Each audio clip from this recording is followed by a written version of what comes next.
येत्या 13 ऑगस्ट पासून श्रावण मासारंभ होणार असून 25 जुलैला चातुर्मासाला प्रारंभ झाला आहे. श्रावणात सण उत्सवाची रेलचेल सुरू होते. सणांची शृंखला कार्तिक महिन्यातील दिवाळीपर्यंत 4 महिने चालणार आहे.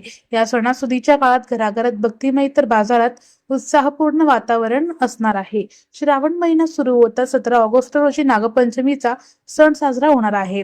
28 ऑगस्टला राखी पौर्णिमा तथा रक्षाबंधन व 4 सप्टेंबर रोजी श्रीकृष्ण जन्माष्टमीचा सण होणार आहे. दिवाळीत नरक चतुर्दशी व लक्ष्मीपूजन एकाच दिवशी म्हणजे रविवार 8 नोव्हेंबरला आले आहे. 14 सप्टेंबरला श्री गणेश चतुर्थी, 11 ऑक्टोबर रोजी घटस्थापना, नवरात्र आरंभ, तर 8 नोव्हेंबरला नरक चतुर्दशी, दिवाळी व लक्ष्मीपूजनाचा सण आहे. 14 सप्टेंबर पासून गणेशोत्सव सुरू होईल. 20 ऑक्टोबरला दसरा असून नोव्हेंबरच्या दुसऱ्या आठवड्यात दिवाळीचा सण साजरा होणार आहे. त्यामुळे आगामी 4 महिने भक्ती उत्सवाचा जागर होणार आहे.